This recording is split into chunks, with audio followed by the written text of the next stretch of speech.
आज के इस वीडियो में हम आपको स्टीव जॉब्स की उस एक्सीलेंट स्पीच की तीसरी कहानी सुनाने वाले हैं जो उन्होंने स्टैनफोर्ड यूनिवर्सिटी में वहां के स्टूडेंट्स को मोटिवेट करने के लिए सुनाया था। उस स्पीच में उन्होंने अपने पूरे जीवन की सबसे बड़ी सीख को 3 कहानियों में डिवाइड किया था। उन तीनों कहानियों में जो सबसे पहली कहानी थी वो डॉट्स कनेक्ट करने के ऊपर थी। उनकी दूसरी कहानी लव और लॉस के ऊपर थी जो ऑलरेडी हमारे चैनल पर अवेलेबल है। तीनों कहानियों को मोटिवेशनल स्पीकर संदीप महेश्वरी ने सभी लोगों को रिकमेंड्स किया है। वो चाहते हैं कि इस कहानी को हर एक यूथ को सुनना चाहिए। मेरी आप सभी लोगों से रिक्वेस्ट है कि इस वीडियो को पूरा देखने के बाद आप उनकी दोनों कहानियों को भी ज़रूर सुनिएगा। उनके स्पीच की तीसरी कहानी मृत्यु के ऊपर है। उन्होंने अपने स्पीच में तीसरी कहानी की शुरुआत में सभी को बताया था कि जब वो 17 साल के थे तब उन्होंने एक कोट पढ़ा था, यदि आप हर दिन ऐसे जिएंगे जैसे वो आपकी ज़िंदगी का आखिरी दिन है तो आप किसी न किसी दिन अपनी मंजिल तक ज़रूर पहुंच जाएंगे। इस कोट ने उनके दिमाग पर एक बहुत बड़ी छाप छोड़ दी थी। फिर उस दिन के बाद से वो अपने जीवन के 33 सालों में हर सुबह उठकर शीशे में अपने आप को देखते और खुद से एक सवाल करते कि अगर आज का दिन उनकी ज़िंदगी का आखिरी दिन होता तो क्या वो आज वो सब करते जो वो आगे चलकर करने वाले थे। और अगर उसका जवाब नहीं होता तो वो खुद ही समझ जाते कि अपने अंदर कुछ न कुछ बदलाव की ज़रूरत है।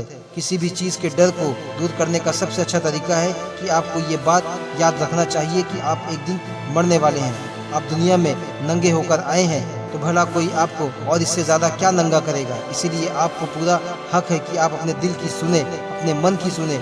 आपके जीवन में ऐसा कोई भी कारण नहीं होना चाहिए कि आप अपने दिल की ना सुने। स्टीव जॉब्स के यूनिवर्सिटी के स्पीच के करीब 1 साल पहले ही उन्हें पता चल गया था कि उन्हें कैंसर है। जब उनके पूरे बॉडी की जांच हुई तो उन्हें पता चला कि उनके पैनक्रीज में ट्यूमर है। उस समय तो उन्हें ये भी नहीं पता था पैनक्रीज क्या होता है। डॉक्टर्स ने उन्हें पूरे विश्वास के साथ बताया कि उन्हें एक ऐसा कैंसर है जिसका इलाज करना असंभव है और अब उनके पास सिर्फ 6 महीने का समय ही बचा है। तब डॉक्टर ने उन्हें सलाह दी कि वो घर जाए और अपनी सभी चीज़ों को समेट ले। डॉक्टर की उस आसान भाषा का यही मतलब था कि आप मरने वाले हैं और आप उसकी तैयारी कर लीजिए, यानी कि वो सारी चीज़ें जो आप अगले 10 सालों में करने वाले हैं अब वो आप बचे हुए कुछ दिनों में ही कर लीजिए, क्योंकि आपका आखिरी समय आ चुका है। यमराज कभी भी आपसे मिलने के लिए आ सकते हैं। और फिर उनके कैंसर का ट्रीटमेंट शुरू हुआ और एंडोस्कोप के जरिए ट्यूमर के कुछ सेल्स को निकाला गया। उस समय वो पूरी तरह से बेहोश थे, लेकिन उनकी वाइफ और उनके लोग वहाँ मौजूद थे। वो सभी लोग उनके ट्यूमर के सेल्स को देखकर रो पड़े, क्योंकि वो सेल्स उनकी जान के लिए बहुत ही घातक थे।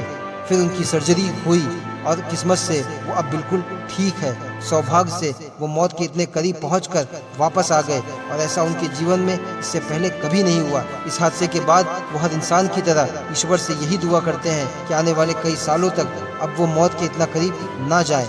जिंदगी का वो समय देखने के बाद वो पूरे विश्वास के साथ कह रहे थे कि मृत्यु एक उपयोगी है लेकिन प्योर रूप से इंटेलेक्चुअल कॉन्सेप्ट है। कोई भी मरना नहीं चाहता है, यहाँ तक कि जो लोग स्वर्ग जाना चाहते हैं वो भी वहाँ जाने के लिए मरना नहीं चाहते हैं। मृत्यु ही अंतिम जगह है जहाँ पर सभी लोगों को जाना है।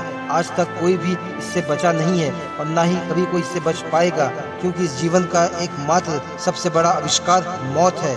ये जिंदगी को बदलती है, पुराने लोगों को ख़त्म करने का रास्ता दिखाती है और इस समय दुनिया के सभी जवान लोग नए हैं, लेकिन कुछ समय बाद ये लोग भी पुराने हो जाएंगे और फिर उनकी मौत उनको दुनिया से साफ करने के लिए उनके पीछे लग जाएगी। यही सच्चाई है। आपका समय बिल्कुल सीमित है, इसीलिए इसे किसी और के लिए ज़िंदगी जीकर व्यर्थ मत कीजिए।